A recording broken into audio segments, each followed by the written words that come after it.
Well, we're starting. Well, the way we've started off is like name and the year you met mom and your first impression, but obviously that doesn't really apply. I don't. I honestly forget. How far?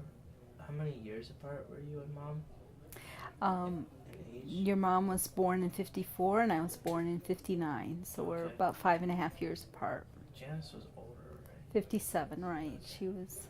But you and mom were very close. We Yeah. were very close. Do you have? Sorry, I wanted to ask.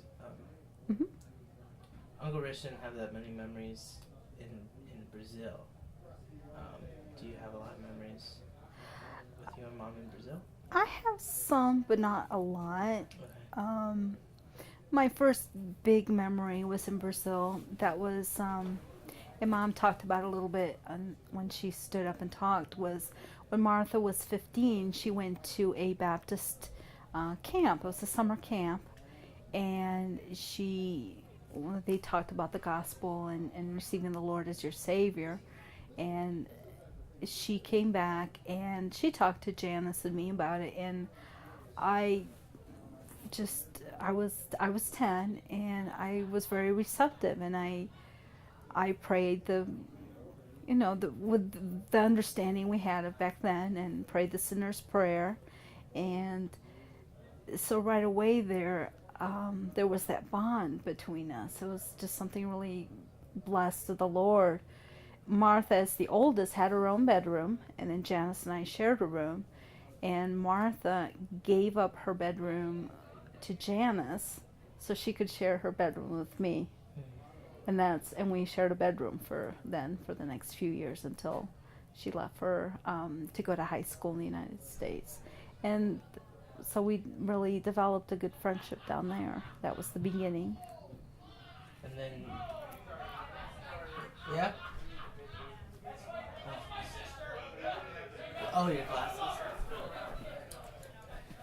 Sorry. Yeah, Thank no you. problem.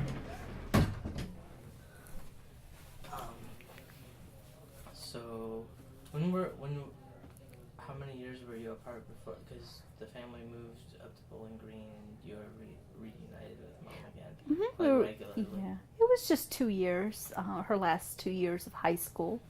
That she went up in 1970. And she went to be with Aunt Mary and Uncle Chet, and then in 1972, in 1971, that summer, we came to the United States and met up with Aunt Mary and Uncle Chet and Martha and spent time with her then. And that was a real special time too, where Martha had back in the 70s, there was the whole baptism of the Holy Spirit movement, and she shared that with me in 1971. And again, I became involved in that also at that time, and making our bond again. We just, I don't know, we just really connected as friends and as people, as well as just being sisters in a way that well, for example, Janice, we were only a year and a half apart, didn't as much. It was a real gift of the Lord. It has always been my relationship with your mom. And so then in 1972, when we moved back, then she came back and she lived with us her freshman year in college at our little house in 908 8th Street. I guess one thing maybe I don't know. I know mom as an adult. I know her as a mom. I know a few stories of her when she was young. But what was she like in those late teens, early 20s years? Those college years. She was a lot of fun. Very. She had the same very sweet, very generous personality. She let her little sister tag around and seemed to want to have me around.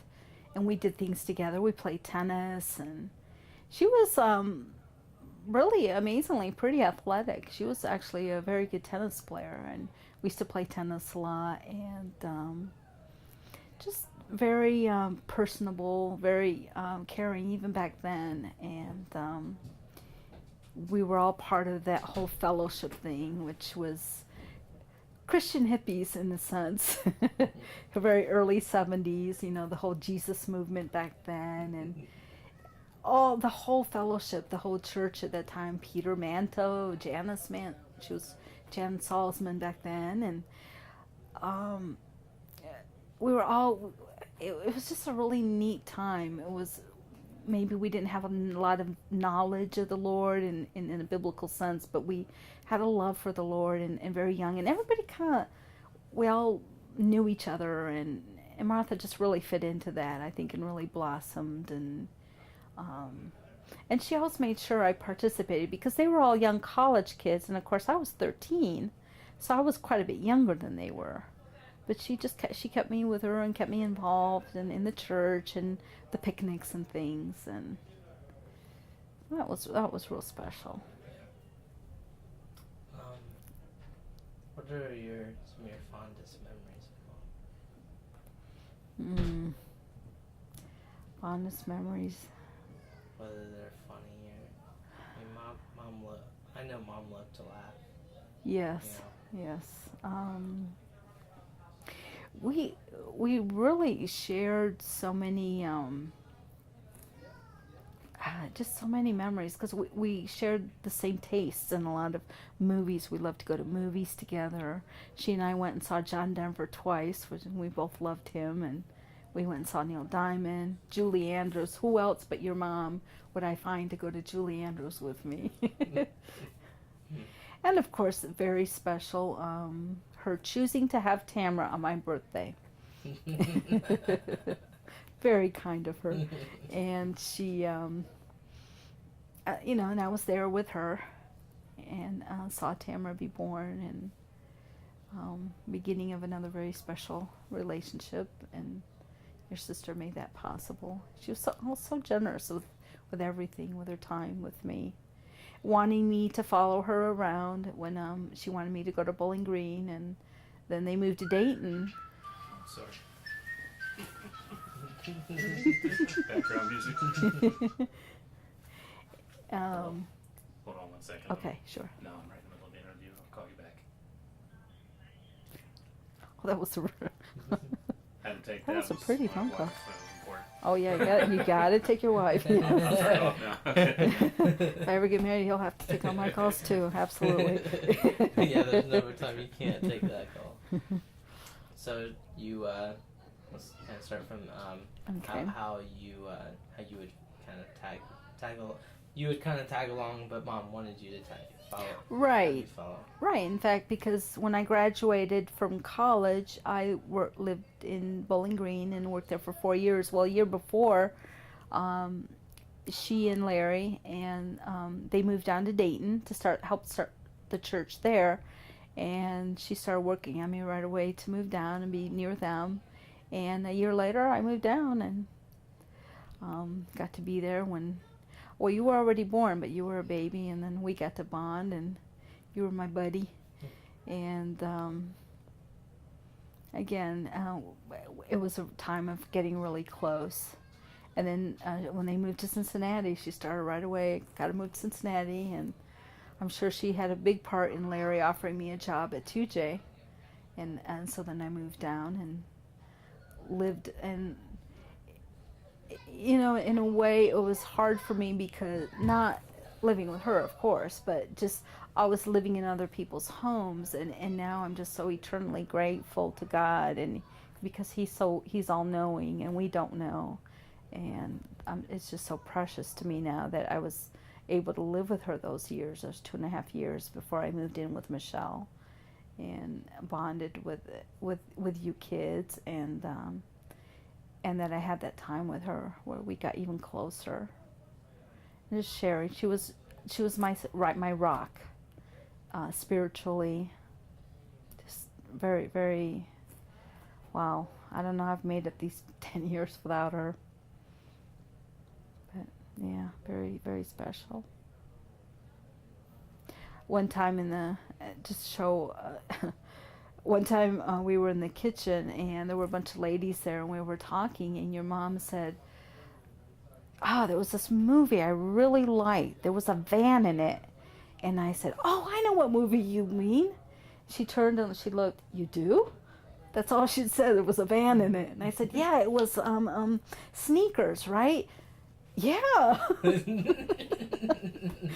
And it's just, and that's another one of my special memories. Yeah. That's all she had to say, and I knew exactly what she meant. Yeah, when you're intimate. In with- tune, Yeah. yeah. I think Angie and I have those moments every day. Oh, that's great. That's When great. she begins to say something, I know exactly what she's talking about.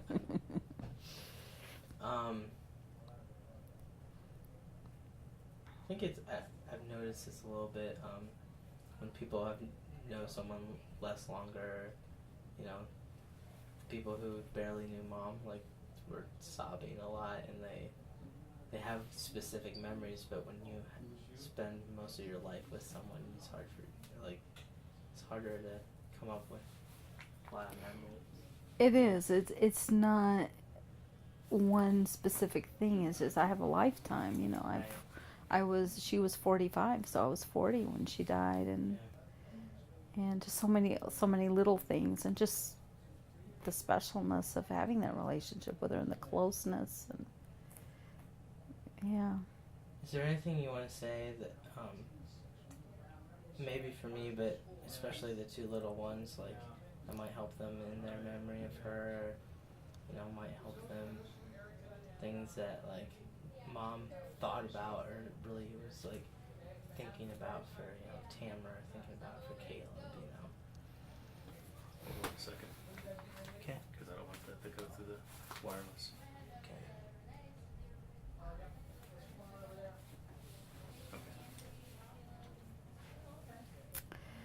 Well, I know she so wanted to beat this thing and to raise you. I remember her sharing that with me, that was the hardest thing for her, was the fact that she wasn't going to be there to raise you. Her deep faith and love of the Lord, and as a personal relationship, I know would be something so important to her, that would be passed on to all three of you. And seeing you, it doesn't matter that, you know, you find it through Catholicism and Caleb find it through maybe his music, or however he finds it, and Tamara finds it in the church that she goes to. It's that you find it, and I know she would love and be so proud that you found the Lord, and that you're serving him in whatever capacity, in whatever way that you do. I think, oh, I know she's in heaven, just so excited about that, because that ultimately was the most, because she knew that was the most important, and that's what was going to make you happy, and that was what she wanted, was you to be happy.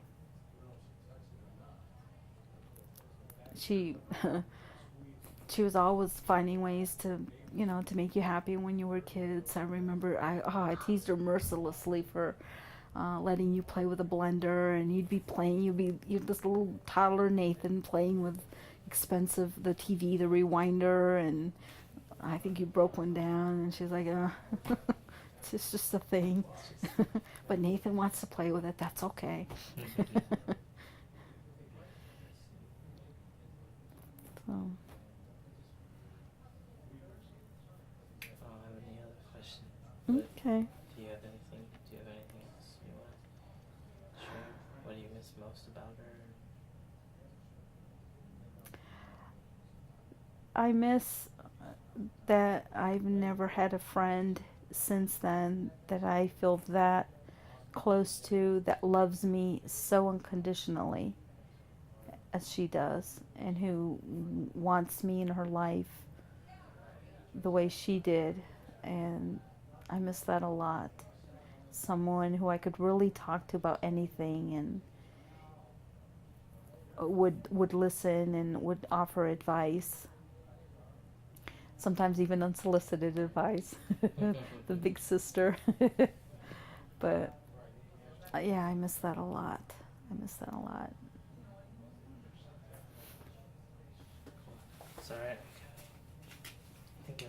friend's trying to make it. Sorry, real quick. Okay. Hey, what's up?